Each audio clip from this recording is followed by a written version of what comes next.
Hi, എല്ലാവർക്കും PYQ study സ്റ്റുഡിയോയിലേക്ക് സ്വാഗതം.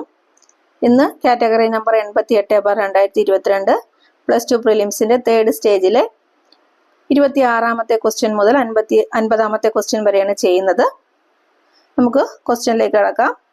26ാമത്തെ question, AB രക്തഗ്രൂപ്പുള്ള ഒരു വ്യക്തിക്ക് A രക്തഗ്രൂപ്പുള്ള മറ്റൊരു വ്യക്തിക്ക് രക്തം ദാനം ചെയ്യുവാൻ കഴിയില്ല. കാരണം A രക്തഗ്രൂപ്പുള്ള വ്യക്തിയുടെ ശരീരത്തിൽ ആന്റി ബി എന്ന ആന്റിബോഡി ഉൽപ്പാദിപ്പിക്കപ്പെടും എന്നതുകൊണ്ടാണ്. Option B. എന്താണ് കാരണം? ആന്റി ബി എന്ന ആന്റിബോഡി ഉൽപ്പാദിപ്പിക്കപ്പെടും എന്നുള്ളത് കൊണ്ടാണ് AB രക്തഗ്രൂപ്പുള്ള ഒരു വ്യക്തിക്ക് A രക്തഗ്രൂപ്പുള്ള മറ്റൊരു വ്യക്തിക്ക് രക്തം ദാനം ചെയ്യുവാൻ കഴിയാത്തത്. രക്തഗ്രൂപ്പും RH ഫാക്ടറും ഒക്കെ കണ്ടെത്തിയത് കാൾ ലാൻഡ് സ്റ്റെയ്നർ എന്ന ശാസ്ത്രജ്ഞനാണ്. രക്തഗ്രൂപ്പും RH ഘടകവും കണ്ടെത്തിയത് ആരാണ്? കാൾ ലാൻഡ് സ്റ്റെയ്നർ ആണ്. അരുണ രക്താണുക്കളുടെ ഉപരിതലത്തിലുള്ള A, B എന്നീ ആന്റിജനുകളുടെ സാന്നിധ്യത്തിന്റെ അടിസ്ഥാനത്തിലാണ് രക്തഗ്രൂപ്പ് നിർണ്ണയിക്കുന്നത്. രക്തഗ്രൂപ്പ് നിർണ്ണയിക്കുന്നത് എങ്ങനെയാണ്? അരുണ രക്താണുക്കളുടെ ഉപരിതലത്തിലുള്ള A, B എന്നീ ആന്റിജനുകളുടെ സാന്നിധ്യത്തിന്റെ അടിസ്ഥാനത്തിലാണ്. അതുപോലെ രക്തഗ്രൂപ്പ് പോസിറ്റീവ് ആണോ നെഗറ്റീവ് ആണോ എന്ന് നിശ്ചയിക്കുന്ന വസ്തുവാണ് RH ഫാക്ടർ എന്ന് പറയുന്നത്. രക്തഗ്രൂപ്പ് പോസിറ്റീവ് ആണോ നെഗറ്റീവ് ആണോ എന്ന് നിശ്ചയിക്കുന്ന വസ്തുവാണ് എന്ത്? RH ഫാക്ടർ എന്ന് പറയുന്നത്. സാർവിക ദാതാവ് എന്നറിയപ്പെടുന്ന രക്തഗ്രൂപ്പാണ് O നെഗറ്റീവ്. സാർവിക ദാതാവ് എന്നറിയപ്പെടുന്നത് O നെഗറ്റീവും സാർവിക സ്വീകർത്താവ് എന്നറിയപ്പെടുന്നത് AB പോസിറ്റീവും ആണ്. സാർവിക ദാതാവ് O നെഗറ്റീവ് രക്തഗ്രൂപ്പും സാർവിക സ്വീകർത്താവ് AB പോസിറ്റീവ് എന്ന രക്തഗ്രൂപ്പുമാണ്. ഇനി രക്തഗ്രൂപ്പ് എയില് ആന്റിജൻ എയും ആന്റിബോഡി ബിയുമാണുള്ളത്. എ രക്തഗ്രൂപ്പിൽ എന്താണ്? ആന്റിജൻ എയും ആന്റിബോഡി ബിയുമാണുള്ളത്. ബി രക്തഗ്രൂപ്പിലാണെങ്കിൽ ആന്റിജൻ ബിയും ആന്റിബോഡി എയുമാണുള്ളത്. ബി രക്തഗ്രൂപ്പിൽ എങ്ങനെയാണ്? ആന്റിജൻ ബിയും ആന്റിബോഡി എയുമാണുള്ളത്. AB രക്തഗ്രൂപ്പ് ആണെങ്കിൽ ആന്റിജൻ എയും ആന്റിജൻ ബിയും ഉണ്ട്, എന്നാൽ ആന്റിബോഡി ഉണ്ടാകില്ല. AB രക്തഗ്രൂപ്പില് ആന്റിജൻ എയും ഉണ്ടാകും ആന്റിജൻ ബിയും ഉണ്ടാകും, പക്ഷെ ആന്റിബോഡി ഉണ്ടാകില്ല. O രക്തഗ്രൂപ്പുകളില് ആന്റിജൻ ഉണ്ടാകില്ല, ആന്റിബോഡി എയും ആന്റിബോഡി ബിയും ഉണ്ടാകും. O രക്തഗ്രൂപ്പിൽ എങ്ങനെയാണ്? ആന്റിജൻ ഉണ്ടാകില്ല, ആന്റിബോഡി എയും ആന്റിബോഡി ബിയുമാണ് ഉണ്ടാകുന്നത്. അടുത്ത ക്വസ്റ്റ്യൻ നോക്കാം. കേരളത്തിലെ ആദ്യത്തെ റബ്ബർ പാർക്ക് സ്ഥിതി ചെയ്യുന്ന സ്ഥലം. കേരളത്തിലെ ആദ്യത്തെ റബ്ബർ പാർക്ക് സ്ഥിതി ചെയ്യുന്ന സ്ഥലം ഐരാപുരം ആണ്. Answer option C, Airapuram. Airapuram ഏത് ജില്ലയിലാണ് സ്ഥിതി ചെയ്യുന്നത്? എറണാകുളം ജില്ലയിലാണ്. ഐരാപുരം സ്ഥിതി ചെയ്യുന്ന ജില്ലയാണ് എറണാകുളം. ഇന്ത്യയിലെ ആദ്യ റബ്ബർ ഡാം സ്ഥിതി ചെയ്യുന്നത് എവിടെയാ? ഇന്ത്യയിലെ ആദ്യത്തെ റബ്ബർ ഡാം സ്ഥിതി ചെയ്യുന്നത് അത് ആന്ധ്രാപ്രദേശിലെ ജാൻജാവതിയിലാണ്. ആന്ധ്രാപ്രദേശിലെ ജാൻജാവതിയിലാണ് ഇന്ത്യയിലെ ആദ്യ റബ്ബർ ഡാം സ്ഥിതി ചെയ്യുന്നത്. ഇന്ത്യയിലെ ഏറ്റവും നീളം കൂടിയ റബ്ബർ ഡാം നിലവിൽ വന്നത് എവിടെയാണ്? ഇന്ത്യയിലെ ഏറ്റവും നീളം കൂടിയ റബ്ബർ ഡാം നിലവിൽ വന്നത് അത് ബീഹാറിലാണ്. ബീഹാറിലെ ഫാൽഗു നദിയിലാണ് ഇന്ത്യയിലെ ഏറ്റവും നീളം കൂടിയ റബ്ബർ ഡാം നിലവിൽ വന്നിട്ടുള്ളത്. ജനിതക മാറ്റം വരുത്തിയ റബ്ബർ തോട്ടത്തിൽ പരീക്ഷിക്കുന്ന ലോകത്തിലെ ആദ്യ രാജ്യമാണ് നമ്മുടെ ഇന്ത്യ. ജനിതക മാറ്റം വരുത്തിയ റബ്ബർ തോട്ടത്തിൽ പരീക്ഷിക്കുന്ന ലോകത്തിലെ ആദ്യ രാജ്യമാണ് ഇന്ത്യ. അടുത്ത ക്വസ്റ്റ്യൻ നോക്കാം. മത്സ്യങ്ങളിലെ ഹൃദയത്തിന്റെ അറകളുടെ എണ്ണം. മത്സ്യങ്ങളിലെ ഹൃദയത്തിന്റെ അറകളുടെ എണ്ണം 2 ആണ്. Answer option C. എത്രയാണ്? 2. ഉഭയജീവികളിലും ഉരഗങ്ങളിലും ഹൃദയത്തിന്റെ അറകളുടെ എണ്ണം 3 ആണ്. ഉഭയജീവികളിലും ഉരഗങ്ങളിലും ഹൃദയത്തിന്റെ അറകളുടെ എണ്ണം 3 ആണ്. അതുപോലെ പക്ഷികളിലും സസ്തനികളിലും ഹൃദയത്തിന്റെ അറകളുടെ എണ്ണം 4. പക്ഷികളിലും സസ്തനികളിലും ഹൃദയത്തിന്റെ അറകളുടെ എണ്ണം 4. പാറ്റയിലെ ഹൃദയത്തിന്റെ അറകളുടെ എണ്ണം എത്രയാണ്? പാറ്റയില് 13 എണ്ണം ഹൃദയത്തിന്റെ അറകളുണ്ട്. 13 അറകളാണ് ഹൃദയത്തിനുള്ളത്. അടുത്ത ക്വസ്റ്റ്യൻ 29ാമത്തത്. ഇന്ത്യയിൽ CDRI ലക്നൗ നിർമ്മിച്ച സ്ത്രീകൾക്കായിട്ടുള്ള ഗർഭനിരോധന ഉപാധി. ഇന്ത്യയിൽ CDRI ലക്നൗ നിർമ്മിച്ച സ്ത്രീകൾക്കായിട്ടുള്ള ഗർഭനിരോധന ഉപാധിയാണ് Saheli. Answer option B, Saheli. ഈ CDRIയുടെ ഫുൾ ഫോം എന്താണ്? സെൻട്രൽ ഡ്രഗ് റിസർച്ച് ഇൻസ്റ്റിറ്റ്യൂട്ട് എന്നുള്ളതാണ് അതിന്റെ full form. Central drug research institute. ഇതിന്റെ ആസ്ഥാനമാണ് ലക്നൗ എന്ന് പറയുന്നത്. ഈ ഗർഭചിത്ര നിരോധന നിയമം നിലവിൽ വന്നത് 1972 ഏപ്രിൽ 1 ഗർഭചിത്ര നിരോധന നിയമം നിലവിൽ വന്നത് 1972 ഏപ്രിൽ 1 ഇതിന് ഭേദഗതി വന്നിട്ടുണ്ട്. ഗർഭചിത്ര നിരോധന ഭേദഗതി നിയമം നിലവിൽ വന്നത് എന്നാ? അത് 2021 സെപ്റ്റംബർ 24 അപ്പോ ഗർഭചിത്ര നിരോധന ഭേദഗതി നിയമം നിലവിൽ വന്നത് 2021 സെപ്റ്റംബർ 24 30ാമത്തെ ക്വസ്റ്റ്യൻ നോക്കാം. ജൈവ വൈവിധ്യ മേഖലകളിലെ ഹോട്ട്സ്പോട്ടുകൾ എന്ന ആശയം രൂപകൽപ്പന ചെയ്ത ശാസ്ത്രജ്ഞൻ. ജൈവ വൈവിധ്യ മേഖലകളിലെ ഹോട്ട്സ്പോട്ടുകൾ എന്ന ആശയം രൂപകൽപ്പന ചെയ്ത ശാസ്ത്രജ്ഞൻ. അത് നോർമാൻ മേയർ ആണ്. Answer option A, Norman mayor. എന്താണ് ഈ ജൈവ വൈവിധ്യ മേഖലകളിലെ ഹോട്ട്സ്പോട്ടുകൾ എന്ന് പറയുന്നത്? അതായത് ജൈവശാസ്ത്രപരമായിട്ട് സമ്പന്നവും എന്നാൽ ഏറ്റവും വംശനാശ ഭീഷണി നേരിടുന്നതുമായിട്ടുള്ള ഭൂപ്രദേശങ്ങളാണ് ജൈവ വൈവിധ്യ ഹോട്ട്സ്പോട്ടുകൾ. ജൈവശാസ്ത്രപരമായിട്ട് സമ്പന്നവും എന്നാൽ ഏറ്റവും വംശനാശ ഭീഷണി നേരിടുന്നതുമായിട്ടുള്ള ഭൂപ്രദേശങ്ങളാണ് ജൈവ വൈവിധ്യ ഹോട്ട്സ്പോട്ടുകൾ എന്ന് പറയുന്നത്. ഇന്ത്യയിൽ സ്ഥിതി ചെയ്യുന്ന ജൈവ വൈവിധ്യ ഹോട്ട്സ്പോട്ടുകളുടെ എണ്ണം 4. ഇന്ത്യയിൽ സ്ഥിതി ചെയ്യുന്ന ജൈവ വൈവിധ്യ ഹോട്ട്സ്പോട്ടുകളുടെ എണ്ണം 4. 31ാമത്തെ ചോദ്യം. ഒരു ചില്ലുപാത്രത്തിലേക്ക് ചൂടുവെള്ളം ഒഴിക്കുമ്പോൾ അത് പൊട്ടിപ്പോവാൻ കാരണം. ഒരു ചില്ലുപാത്രത്തിലേക്ക് ചൂടുവെള്ളം ഒഴിക്കുമ്പോൾ അത് പൊട്ടിപ്പോവാൻ കാരണം. ചില്ലുപാത്രത്തിന്റെ ചാലകത കുറവായതിനാലാണ് അത് പൊട്ടിപ്പോകുന്നത്. എന്താണ്? ചില്ലുപാത്രത്തിന്റെ ചാലകത കുറവായതിനാൽ. Answer option A.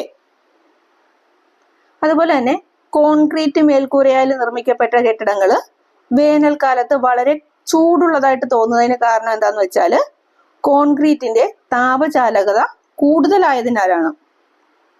കോൺക്രീറ്റ് മേൽക്കൂരയിൽ നിർമ്മിക്കപ്പെട്ട കെട്ടിടങ്ങൾ വേനൽക്കാലത്ത് വളരെ ചൂടുള്ളതായിട്ട് തോന്നുന്നതിന് കാരണം എന്താണ്? കോൺക്രീറ്റിന്റെ താപചാലകത കൂടുതലായതിനാലാണ്. അടുത്ത ക്വസ്റ്റ്യൻ നോക്കാം. 32ാമത്തെ ക്വസ്റ്റ്യൻ. ഹൈഡ്രജൻ സ്പെക്ട്രത്തിന്റെ ഏത് ശ്രേണിയാണ് ദൃശ്യപ്രകാശത്തിന്റെ തരംഗദൈർഘ്യത്തിന്റെ പരിധിയിൽ വരുന്നത്? ഹൈഡ്രജൻ സ്പെക്ട്രത്തിന്റെ ഏത് ശ്രേണിയാണ് ദൃശ്യപ്രകാശത്തിന്റെ തരംഗദൈർഘ്യത്തിന്റെ പരിധിയിൽ വരുന്നത്? ആൻസർ ഓപ്ഷൻ ബി, ബാൽമർ ശ്രേണി. ഓപ്ഷൻ ബി, ബാൽമർ ശ്രേണി. ഹൈഡ്രജൻ സ്പെക്ട്രത്തിലെ ശ്രേണികളാണ് Lyman, Balmer, Paschen, Brackett, Pfund തുടങ്ങിയവ. ഏതൊക്കെയാണ്? Lyman, Balmer, Paschen, Brackett, Pfund. ഇതില് ലൈമാൻ അൾട്രാ വയലറ്റിന്റെ പരിധിയിലും ബാൽമർ ദൃശ്യപ്രകാശത്തിന്റെ പരിധിയിലും പാഷനും ബ്രാക്കറ്റും ഫണ്ടും ഇൻഫ്രാറെഡിന്റെ പരിധിയിലുമാണ് വരുന്നത്. ഒന്നുകൂടെ പറയാം. ലൈമാൻ അൾട്രാ വയലറ്റിന്റെ പരിധിയിലും ബാൽമർ ദൃശ്യപ്രകാശത്തിന്റെ പരിധിയിലും പാഷൻ, ബ്രാക്കറ്റ്, ഫണ്ട് തുടങ്ങിയവ ഇൻഫ്രാറെഡിന്റെ പരിധിയിലുമാണ് വരുന്നത്. അടുത്ത ക്വസ്റ്റ്യൻ നോക്കാം. 33ാമത്തെ ക്വസ്റ്റ്യൻ. 30 മീറ്റർ ഉയരമുള്ള ഒരു കെട്ടിടത്തിൽ നിന്ന് 50 ഗ്രാം ഭാരമുള്ള കല്ല് താഴെ എത്തുമ്പോൾ അതിന്റെ പ്രവേഗം ഏകദേശം എത്രയായിരിക്കും? 30 മീറ്റർ ഉയരമുള്ള ഒരു കെട്ടിടത്തിൽ നിന്ന് 50 ഗ്രാം ഭാരമുള്ള കല്ല് താഴെ എത്തുമ്പോൾ അതിന്റെ പ്രവേഗം ഏകദേശം എത്രയായിരിക്കും? താഴെ എത്തുമ്പോഴുള്ള പ്രവേഗമാണ് ചോദിച്ചിരിക്കുന്നത്, അതായത് അന്ത്യപ്രവേഗം. ഇവിടെ നമുക്ക് v² = u² + 2as. v² = u² + 2as എന്ന മൂന്നാം ചലന സമവാക്യം ഉപയോഗിക്കാം. ഇവിടെ അന്ത്യപ്രവേഗം കാണാനായിട്ട് നമുക്ക് v square is equal to u square plus 2as എന്ന മൂന്നാം ചലന സമവാക്യം നമുക്ക് ഉപയോഗിച്ച് ചെയ്യാം. ഇവിടെ അപ്പൊ എന്തൊക്കെയാ വേണ്ടത്? യു സ്ക്വയർ വേണം, അതായത് യു വേണം. ഇവിടെ യു പറഞ്ഞിട്ടുണ്ടോ? 30 മീറ്റർ ഉയരമുള്ള ഒരു കെട്ടിടത്തിൽ നിന്ന് 50 ഗ്രാം ഭാരമുള്ള കല്ല് താഴേക്ക് വീഴുകയാണ്. അപ്പോൾ നിർബാധം താഴേക്ക് പതിക്കുകയാണ്. നിർബാധം താഴേക്ക് പതിക്കുന്ന ഒരു വസ്തുവിന്റെ ആദ്യ പ്രവേഗം, അതായത് യു എന്ന് പറയുന്നത് 0 ആയിരിക്കും. അപ്പൊ നമുക്കിവിടെ യു കിട്ടി 0. ഇനി എന്തൊക്കെയാ ഇവിടെ വേണ്ടത്? 2as. അതിൽ a എന്ന് പറയുന്നത് ആക്സിലറേഷൻ, ത്വരണമാണ്. ഇവിടെ താഴേക്ക് പതിക്കുന്ന വസ്തുവാണ്. അപ്പൊ ആ വസ്തുവിന് അനുഭവപ്പെടുന്ന ത്വരണം എന്ന് പറയുന്നത് ഭൂഗുരുത്വ ത്വരണമായിരിക്കും, അതായത് g ആയിരിക്കും. അപ്പൊ ജിയുടെ മൂല്യം എത്രയാണ്? 9.8 ആണ്. അപ്പൊ എയും കിട്ടി 9.8. ഇനി എന്താ? എസ് വേണം. എസ് എന്ന് പറയുമ്പോൾ സ്ഥാനാന്തരം. ഇവിടെ 30 മീറ്റർ ഉയരമുള്ള ഒരു കെട്ടിടത്തിൽ നിന്നാണ് വീഴുന്നത്. അപ്പോൾ നമുക്കിവിടെ സ്ഥാനാന്തരം 30 മീറ്റർ ആണ്. അപ്പോൾ യു കിട്ടി, എ കിട്ടി, എസ് കിട്ടി. ഇവിടെ നമുക്ക് മാസ് തന്നിട്ടുണ്ട്. ഈ ഇക്വേഷനിൽ മാസിന്റെ ആവശ്യം വരുന്നില്ല. ഇനി യുവിനെ നമുക്ക്, യു സ്ക്വയറിനെ നമുക്ക് ലെഫ്റ്റ് സൈഡിലേക്ക് കൊണ്ടുവരാം. അപ്പോൾ v square minus u square is equal to 2as എന്ന് കിട്ടും. V square minus u square is equal to 2as എന്ന് കിട്ടും. വി സ്ക്വയറിൽ നിന്ന് യു സ്ക്വയർ കുറക്കാനായിട്ട് ഇവിടെ യു സ്ക്വയർ, യു എന്ന് പറയുന്ന 0 ആണ്. അപ്പോൾ വി സ്ക്വയറിൽ നിന്ന് യു സ്ക്വയർ മൈനസ് ചെയ്താലും വി സ്ക്വയർ തന്നെയാണ് കിട്ടുക. അപ്പൊ നമുക്ക് ഇക്വേഷൻ ഇങ്ങനെ വരും: V square is equal to 2as എന്ന് കിട്ടും. V square is equal to 2as എന്ന് കിട്ടും. അപ്പോൾ നമുക്ക് അതിന് വാല്യൂ ഇട്ട് കൊടുക്കാം. V square is equal to 2 into എയുടേത് 9.8 ഇൻറ്റു എസ് എന്ന് പറയുന്ന 30 ആണ്, 30 എന്ന് വരും. V square is equal to 2 into 9.8 into 30 എന്ന് വരും. അതായത് വി സ്ക്വയർ ഈസിക്കൽ ടു 588 എന്ന് കിട്ടും. നമ്മൾ ഇക്വേഷൻ ചെയ്യുമ്പോഴേക്കും 588 എന്ന് കിട്ടും. വി സ്ക്വയർ ആണ് 588. നമുക്ക് കാണേണ്ടത് വി ആണ്, അതായത് അന്ത്യപ്രവേഗം. താഴെ എത്തുമ്പോഴുള്ള അന്ത്യപ്രവേഗമാണ് നമുക്ക് കാണേണ്ടത്. V is equal to square root of 588 എന്ന് നമുക്ക് എടുക്കാം. അതായത് 588ന്റെ വർഗ്ഗമൂലം കാണാം. ഇവിടെ 588 എന്ന് പറയുന്നത് ഒരു പൂർണ്ണവർഗ സംഖ്യയല്ല, അതുകൊണ്ട് തന്നെ വർഗ്ഗമൂലം കാണാൻ ഇച്ചിരി ബുദ്ധിമുട്ടായിരിക്കും. പക്ഷെ നമുക്ക് എന്ത് ചെയ്യാം? 30 വരെയുള്ള വർഗ്ഗങ്ങൾ പഠിച്ചിട്ടുള്ളവരാണെങ്കിൽ 25ന്റെ വർഗ്ഗം നമുക്കറിയാം. എത്രയാണ്? 625 ആണ്. 25ന്റെ വർഗ്ഗം എന്ന് പറയുന്നത് 25ന്റെ വർഗ്ഗമാണ് 625. അതുപോലെ തന്നെ 24ന്റെ വർഗ്ഗം എത്രയാ? 24ന്റെ വർഗ്ഗം 576 ആണ്. അപ്പൊ നമുക്ക് ഇതിനിടയിലുള്ള ഒരു സംഖ്യയല്ലേ കിട്ടിയിരിക്കുന്നത് 588 എന്ന് പറയുന്നത്. അപ്പൊ 24നും 25നും ഇടയിലുള്ള ഒരു സംഖ്യ ആയിരിക്കും നമ്മുടെ ആൻസർ ആയിട്ട് വരുന്നത്. Answer option B 24.25 metre square എന്ന് വരും. 24.25 മീറ്റർ സ്ക്വയർ. അടുത്ത ക്വസ്റ്റ്യൻ നോക്കാം. കാലിയം എന്നത് ഏത് മൂലകത്തിന്റെ രാസനാമമാണ്? ക്ഷമിക്കണം, ഏത് മൂലകത്തിന്റെ ലാറ്റിൻ നാമമാണ്? കാലിയം എന്നത് എന്തിന്റെ ലാറ്റിൻ നാമമാണ്? പൊട്ടാസ്യത്തിന്റെ. ഓപ്ഷൻ സി, പൊട്ടാസ്യത്തിന്റെ ലാറ്റിൻ നാമമാണ് കാലിയം. പൊട്ടാസ്യത്തിന്റെ പ്രതീകം K ആണ്. ബാക്കി ഓപ്ഷൻസ് കൂടെ നമുക്ക് നോക്കാം. സോഡിയം. സോഡിയത്തിന്റെ ലാറ്റിൻ നാമം ഏതാ? നാട്രിയം.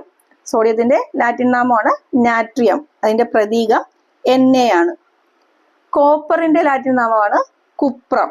കോപ്പറിന്റെ ലാറ്റിൻ നാമം കുപ്രം. Cu ആണ് പ്രതീകം. അയണിന്റെ ലാറ്റിൻ നാമമാണ് ഫെറം. അയണിന്റെ ലാറ്റിൻ നാമം ഫെറം ആണ്. അതിന്റെ പ്രതീകം Fe ആണ്.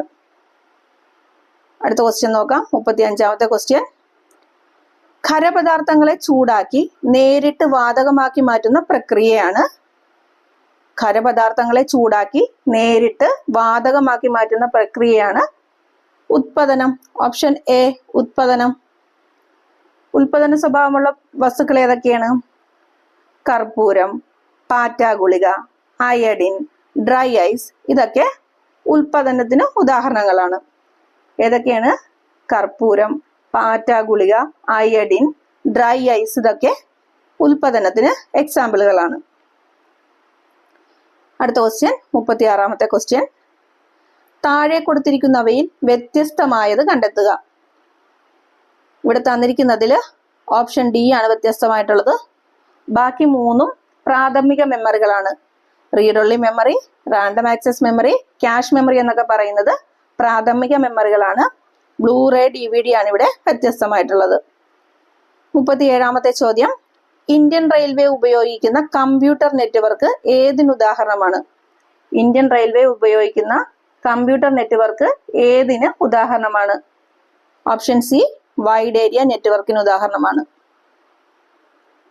ലോകത്തിലെ ഏറ്റവും വലിയ വൈഡ് ഏരിയ നെറ്റ്വർക്കാണ് ഇന്റർനെറ്റ്.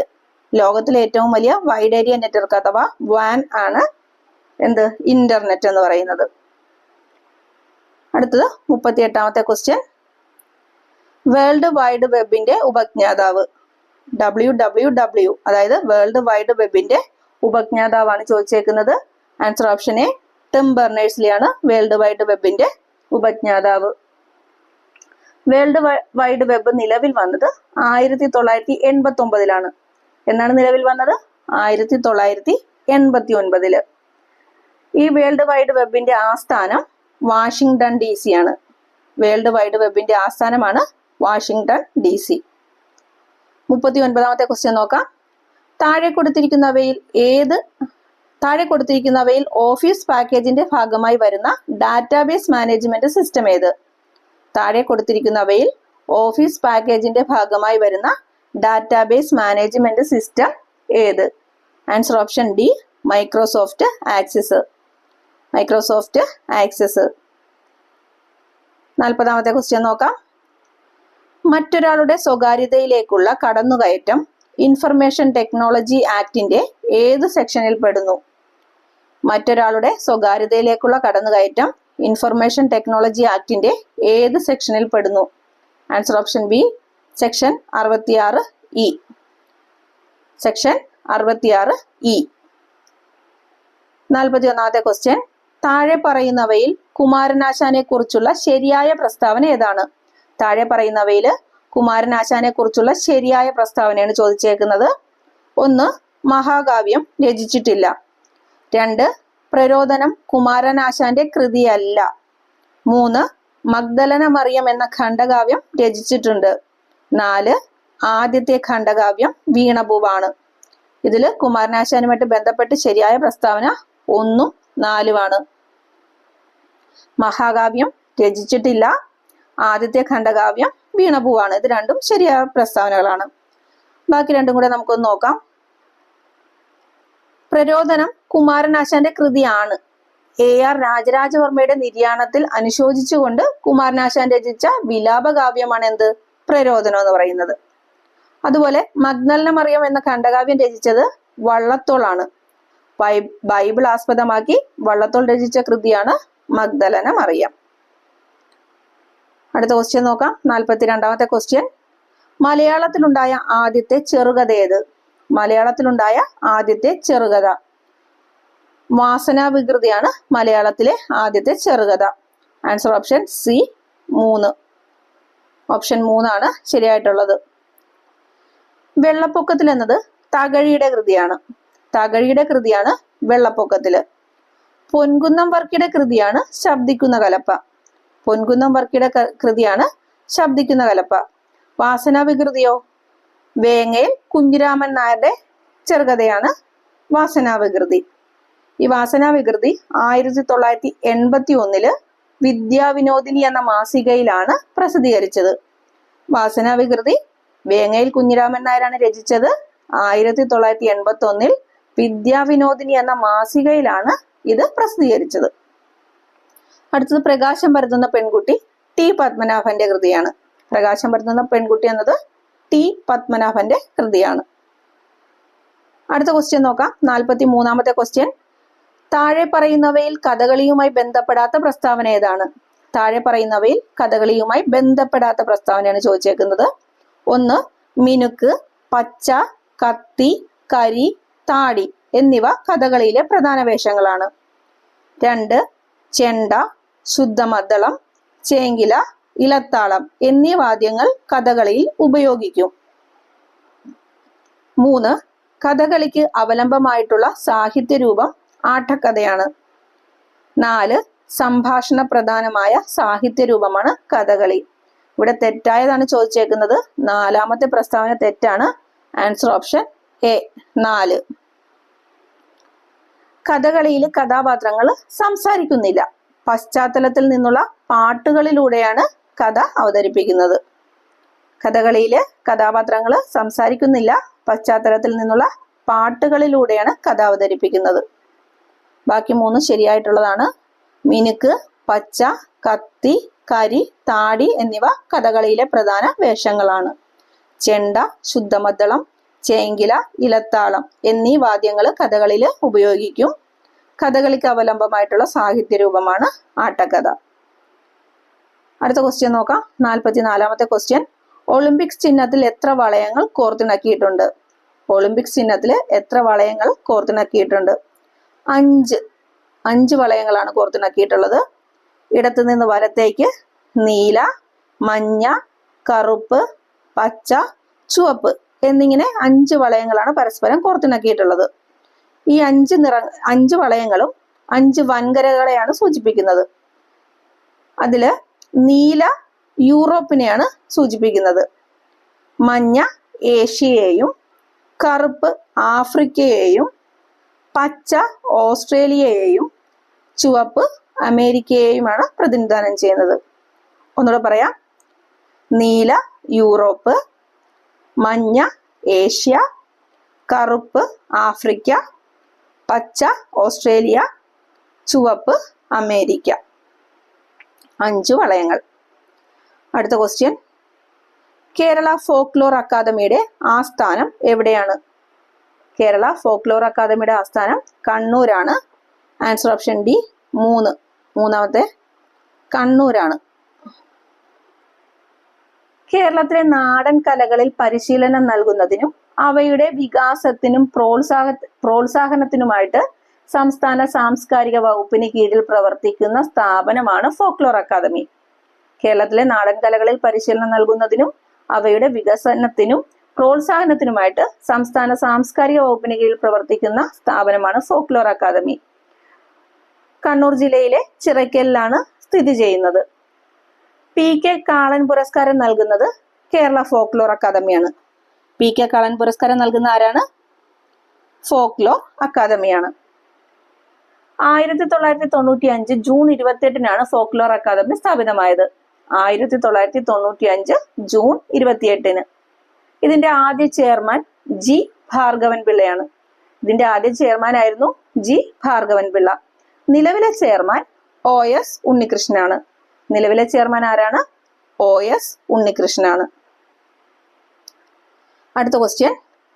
ശ്രീനാരായണ ഗുരു ഓപ്പൺ സർവകലാശാലയുടെ ആദ്യത്തെ വൈസ് ചാൻസലർ ആരാണ്? ശ്രീനാരായണ ഗുരു ഓപ്പൺ സർവകലാശാലയുടെ ആദ്യത്തെ വൈസ് ചാൻസലർ ആരാണ്? ഡോക്ടർ PM മുബാരക് പാഷയാണ്. Answer option B. രണ്ടാമത്തേത് ഡോക്ടർ PM മുബാരക് പാഷയായിരുന്നു ശ്രീനാരായണ ഗുരു ഓപ്പൺ സർവകലാശാലയുടെ ആദ്യത്തെ വൈസ് ചാൻസലർ. നിലവിലെ vice chancellor Jagadeesh Raj VP ആണ്. ഡോക്ടർ ജഗദീഷ് രാജ് VP ആണ് നിലവിലെ വൈസ് ചാൻസലർ. 2020 ഒക്ടോബർ 2-നാണ് ശ്രീനാരായണ ഗുരു ഓപ്പൺ സർവകലാശാല സ്ഥാപിതമാകുന്നത്. കൊല്ലം ജില്ലയിലെ കുരീപ്പുഴയിലാണ് ഇത് സ്ഥിതി ചെയ്യുന്നത്. 2020 ഒക്ടോബർ 2-നാണ് സ്ഥാപിതമായത്. കൊല്ലം ജില്ലയിലെ കുരീപ്പുഴയിലാണ് ഇത് സ്ഥിതി ചെയ്യുന്നത്. 47-ാമത്തെ ചോദ്യം. തോമസ് കപ്പ് ഏത് കളിയുമായി ബന്ധപ്പെട്ടിരിക്കുന്നു? തോമസ് കപ്പ് ഏത് കളിയുമായിട്ട് ബന്ധപ്പെട്ടിരിക്കുന്നു? ബാഡ്മിന്റണുമായിട്ടാണ് ബന്ധപ്പെട്ടിരിക്കുന്നത്. Answer option A. Thomas cup ബാഡ്മിന്റണുമായിട്ട് ബന്ധപ്പെട്ടിരിക്കുന്നു. 2022 തോമസ് കപ്പ് ജേതാക്കൾ എന്ന് പറയുന്ന ഇന്ത്യയാണ്. അതിന്റെ റണ്ണറപ്പ് ഇന്തോനേഷ്യ ആയിരുന്നു. 2022 തോമസ് കപ്പ് ജേതാക്കളാണ് ഇന്ത്യ. റണ്ണറപ്പ് ഇന്തോനേഷ്യ ആയിരുന്നു. 48-ാമത്തെ ക്വസ്റ്റ്യൻ. പറക്കും സിഖ് എന്നറിയപ്പെടുന്ന ഒളിമ്പ്യൻ മിൽഖ സിംഗ് അന്തരിച്ചത് ഏത് വർഷം? പറക്കും സിഖ് എന്നറിയപ്പെടുന്ന ഒളിമ്പ്യൻ മിൽഖ സിംഗ് അന്തരിച്ചത് ഏത് വർഷം? 2021. Option C. 2021 മിൽഖ സിംഗ് അന്തരിച്ചത്. 49-ാമത്തെ ക്വസ്റ്റ്യൻ. അമേരിക്കയുടെ എത്രാമത്തെ പ്രസിഡന്റാണ് ജോ ബൈഡൻ? അമേരിക്കയുടെ എത്രാമത്തെ പ്രസിഡന്റാണ് ജോ ബൈഡൻ? 46-ാമത്തെ പ്രസിഡന്റ്. Answer option A. രണ്ടാമത്തെ ഓപ്ഷനാണ്. 46-ാമത്തെ പ്രസിഡന്റ് ആണ് ജോ ബൈഡൻ. ജോ ബൈഡന്റെ രാഷ്ട്രീയ പാർട്ടി ഏതാണ്? ഡെമോക്രാറ്റിക് പാർട്ടിയാണ് ജോ ബൈഡന്റെ രാഷ്ട്രീയ പാർട്ടി. ഏറ്റവും കൂടുതൽ ജനകീയ വോട്ട് ലഭിച്ച അമേരിക്കൻ പ്രസിഡന്റ് ആണ് ജോ ബൈഡൻ. ഏറ്റവും കൂടുതൽ ജനകീയ വോട്ട് ലഭിച്ച അമേരിക്കൻ പ്രസിഡന്റ് ആണ് ജോ ബൈഡൻ. 50-ാമത്തെ ക്വസ്റ്റ്യൻ നോക്കാം. 2021 എഴുത്തച്ഛൻ പുരസ്കാരം ലഭിച്ചത് ആർക്ക്? 2021 പി വത്സലയ്ക്കാണ് ലഭിക്കുന്നത്. 2023 SK വസന്തനാണ് എഴുത്തച്ഛൻ പുരസ്കാരം ലഭിക്കുന്നത്. 2021 എഴുത്തച്ഛൻ പുരസ്കാരം ലഭിച്ചത് പി വത്സലയ്ക്കും 2023 എഴുത്തച്ഛൻ പുരസ്കാരം ലഭിക്കുന്നത് SK വസന്തനുമാണ്. ഈ പി വത്സലയുടെ പ്രധാനപ്പെട്ട കൃതികളാണ് നെല്ല്, നിഴലുറങ്ങുന്ന വഴികൾ, പോക്കുവെയിൽ പൊൻവെയിൽ, മൈഥിലിയുടെ മകൾ, എൻ്റെ പ്രിയപ്പെട്ട കഥകൾ, കൂമൻ കൊല്ലി, വേറിട്ടൊരു അമേരിക്ക, ഗൗതമൻ മുതലായവയൊക്കെ. ഒന്നുകൂടെ പറയാം. നെല്ല്, നിഴലുറങ്ങുന്ന വഴികൾ, പോക്കുവെയിൽ പൊൻവെയിൽ, മൈഥിലിയുടെ മകൾ, എൻ്റെ പ്രിയപ്പെട്ട കഥകൾ, കൂമൻ കൊല്ലി, വേറിട്ടൊരു അമേരിക്ക, ഗൗതമൻ. ഈ പി വത്സലയുടെ കൃതികൾ ഓർത്തിരിക്കാനായിട്ട് ഒരു ചെറിയ കോഡ് പറയട്ടെ, ഇഷ്ടപ്പെടുമെന്ന് നോക്കൂ. അമേരിക്കയിലെ നിഴലുറങ്ങുന്ന വഴികളിലൂടെ എൻ്റെ പ്രിയപ്പെട്ട മൈഥിലിയുടെ മകളുമായി പോയപ്പോൾ കൂമൻ കൊല്ലിയിലെ ഗൗതമൻ പോക്കുവെയിലിൽ നെല്ലുണക്കുന്നത് കണ്ടു. ഒന്നുകൂടെ പറയാം. അമേരിക്കയിലെ നിഴലുറങ്ങുന്ന വഴികളിലൂടെ എൻ്റെ പ്രിയപ്പെട്ട മൈഥിലിയുടെ മകളുമായി പോയപ്പോൾ കൂമൻ കൊല്ലിയിലെ ഗൗതമൻ പോക്കുവെയിലിൽ നെല്ലുണക്കുന്നത് വത്സല കണ്ടു എന്നുകൂടെ പറയണം. എങ്കിലേ വത്സലയുടെ കൃതിയാണെന്ന് നമുക്ക് ഓർത്തിരിക്കാൻ പറ്റുകയുള്ളൂ. അതില് അമേരിക്കയിലെ എന്നുള്ളതിൽ നിന്ന് വേറിട്ടൊരു അമേരിക്ക, നിഴലുറങ്ങുന്ന വഴികൾ തന്നെ, എൻ്റെ പ്രിയപ്പെട്ട മൈഥിലിയുടെ മകളുമായി. അപ്പോൾ എൻ്റെ പ്രിയപ്പെട്ട എന്നുള്ളതിൽ എൻ്റെ പ്രിയപ്പെട്ട കഥകള്, മൈഥിലിയുടെ മകളുമായി എന്നുള്ളതിൽ നിന്ന് മൈഥിലിയുടെ മകളെ ഓർത്തിരിക്കാം. കൂമൻ കൊല്ലിയിലെ ഗൗതമൻ, അപ്പോൾ കൂമൻ കൊല്ലിയും കിട്ടും ഗൗതമനും കിട്ടും. പിന്നെ പോക്കുവെയിലിൽ നെല്ലുണക്കുന്നത് കണ്ടു. പോക്കുവെയിലിൽ നിന്ന് പോക്കുവെയിൽ പൊൻവെയിൽ കിട്ടും. നെല്ലുണക്കുന്നത് വത്സല കണ്ടു എന്നുള്ളതിൽ നെല്ല് വത്സലയുടെ കൃതിയാണ്. ഇതെല്ലാം വത്സലയുടെ കൃതിയാണെന്ന് കിട്ടും. അപ്പോൾ ഇത്രയുമാണ് കാറ്റഗറി നമ്പർ 88 ക്വസ്റ്റ്യൻസ്. അപ്പോൾ എല്ലാവർക്കും ഇഷ്ടപ്പെടുകയാണെങ്കിൽ ലൈക്കും ഷെയറും ഒക്കെ ചെയ്യുക. ചാനൽ സബ്സ്ക്രൈബ് ചെയ്തിട്ടില്ലെങ്കിൽ ചാനൽ ഒന്ന് സബ്സ്ക്രൈബ് ചെയ്തേക്കുക. നിങ്ങളുടെ കൂട്ടുകാർക്കൊക്കെ ഒന്ന് ഷെയർ ചെയ്ത് കൊടുക്കുക. ഉപകാരപ്പെടുന്നുണ്ടെങ്കിൽ കൂട്ടുകാർക്കൊക്കെ ഒന്ന് ഷെയർ ചെയ്ത് കൊടുക്കുക. അപ്പോൾ അടുത്ത ക്വസ്റ്റ്യൻസുമായിട്ട് വീണ്ടും കാണാം. എല്ലാവർക്കും താങ്ക് യു.